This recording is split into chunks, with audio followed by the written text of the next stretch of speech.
예전에 밀양이라는 그런 영화가 있었습니다. 주인공인 시내의 아들이 유괴를 당합니다. 범인은 돈을 요구했지만 돈이 없다는 것을 알게 되고 그 아들을 죽입니다. 아들을 잃고 마음에 큰 상처를 가지고 살던 시내는 나중에 교회에 나가게 되면서 마음을 추스르게 되고 그 사람을 용서해야 되겠다 그런 생각을 합니다.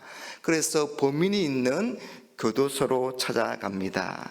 그런데 그 범인도 교도소에서 하나님을 믿게 되었는데 그 범인이 하는 말이 나는 이미 하나님께 회개하고 모든 죄를 용서를 받고 마음 편안히 지낸다 그렇게 말합니다. 시내는 이 말을 듣고 절규하기 시작합니다. 내가 아직 당신을 용서해 준 적이 없는데 어떻게 당신이 용서를 받을 수 있느냐 하는 것입니다. 여러분, 이 남자가 말하는 회개와 용서는 성경이 말하는 회개와 용서와 좀 거리가 멉니다. 여러분, 사람들이 회개와 용서에 대해서 오해하고 있는 것들이 있는 것 같습니다. 첫 번째 오해는 회개는 하나님께만 하면 된다고 하는 생각입니다. 그래서 잘못에 대해서 상대방에게 사과하라 그렇게 말하면 그 사과를 하지 않고 뭐라고 하냐면 하나님만이 우리의 회개의 대상이다 그렇게 말합니다. 하나님께만 죄를 인정하고 고백하면 된다고 그렇게 말을 합니다. 하나님께 회개했으면 되었다 그렇게 말하는 것입니다. 그러나 여러분, 그렇지 않습니다. 왜냐하면 우리의 잘못으로 인해서 상처받고 고통받은 그런 사람이 있다면 우리는 하나님뿐만 아니라 그 사람에게도 죄를 지었기 때문입니다. 여러분, 성경은 예물을 제단에 드리려다가 거기서 내 형제에게 엉망 들을 만한 일이 생각나거든, 자신의 잘못이 생각나거든 먼저 가서 형제와 화목하고 나서 자신의 잘못에 대해서 사과하고 용서를 구하고 나서 그 후에 와서 제물을 드리라 그렇게 말씀합니다. 그러니 우리가 회개한다는 것은 하나님뿐만 아니라 우리가 죄를 지은 상대방에게도 가서 그 죄에 대해서 사과하고 용서를 구해야 하는 것입니다. 어쩌면 하나님께 회개하는 것보다 사람에게 사과하고 용서를 구하는 일이 더 힘든 일인지도 모르겠습니다. 왜냐하면 우리의 죄악이 사람들 앞에 드러나게 되고 그로 인해서 부끄러움과 수치를 당해야 하기 때문입니다. 그래서 정말로 믿음과 용기가 필요한 것입니다.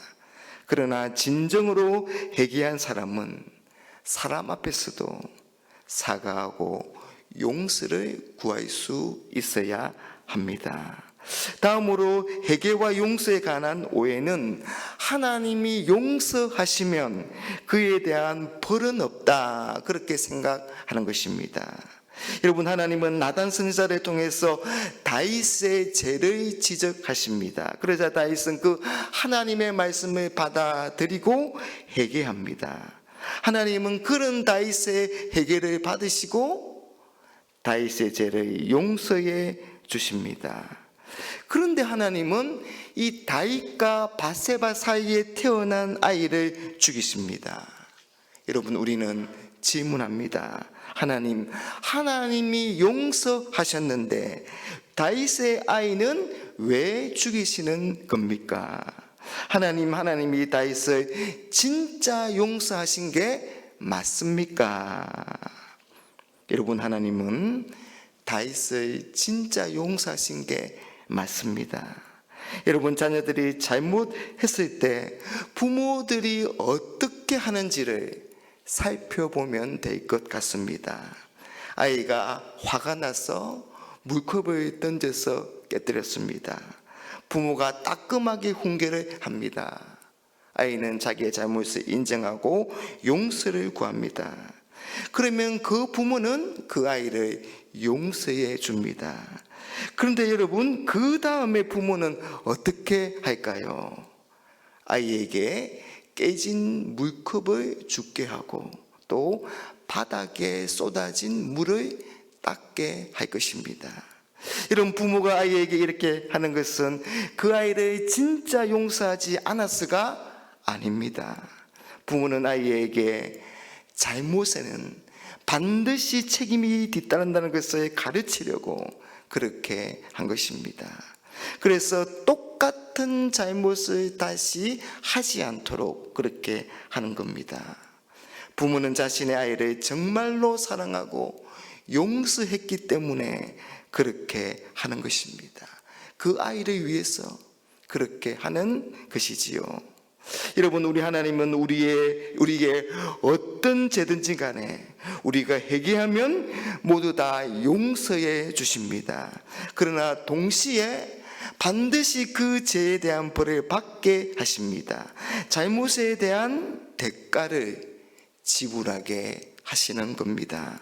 왜냐하면 하나님은 우리를 용서하시는 사랑의 하나님이시지만 동시에 모든 일을 공평하고 올바르게 처리하시는 공의의 하나님이시기 때문입니다.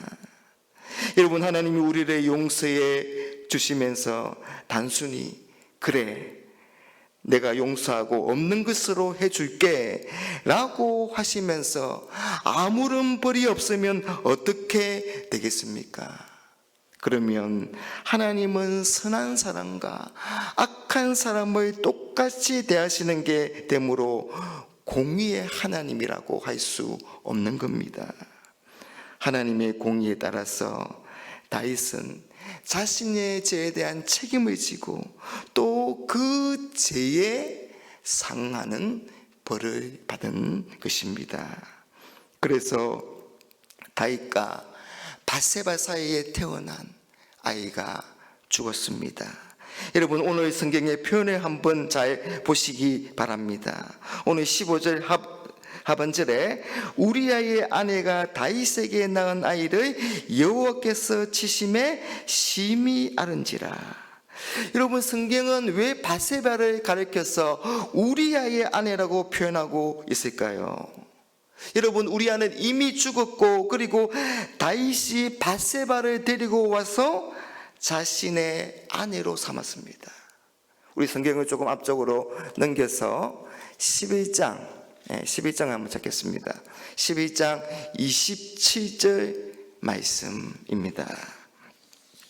11장 27절 말씀. 그 장례를 마침에 다윗이 사람을 보내 그를 왕궁으로 데려오니 그가 그의 아내가 되어 그에게 아들을 낳으니라. 그가 그의 아내가 되었다. 그가 밧세바죠.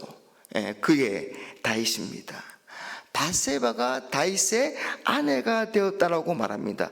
그런데 왜 다시 밧세바를 우리아의 아내라고 표현했을까요?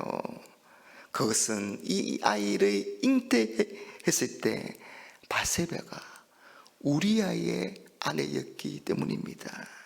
그래서 이 아이는 다윗의 제일 계가라는 것을 성경이 강조해서 우리에게 말해주고 있는 겁니다. 그런데 이 아이가 아픕니다. 그리고 죽습니다. 여러분, 이럴 때 이 아버지인 다윗의 마음이 어떠하겠습니까? 내 죄 때문에 내 사랑하는 아이가 죽었구나. 여러분, 그것만큼 다윗에게 고통스러운 일이, 고통스러운 벌이 있을까요? 여러분, 죄는 용서받되 그 죄의 값을 지불해야 하는 것이 하나님의 공의인 것입니다. 그런 하나님의 공의가 이루어진 곳이 여러분 십자가가 아닙니까? 죄 없으신 하나님의 아들 예수님이 십자가에서 우리 대신 죽으심으로 죄의 값을 지불하신 것입니다. 그래서 우리에게 용서의 은혜가 주어졌습니다. 그래서 우리가 구원을 받게 된 것입니다. 사랑하는 여러분, 이런 놀라운 은혜를 베풀어 주신 하나님께 감사하고 찬양하는 우리 모두가 되시기를 바랍니다. 아울러서 이런 우리의 죄의 용서와 이런 구원의 은혜가 결코 가벼운 것이 아님을 우리가 기억하시면서 죄를 심각하게 여기고 멀리하는 그런 복된 삶을 살아가는 저와 여러분들이 되시기를 주님의 이름으로 축복합니다.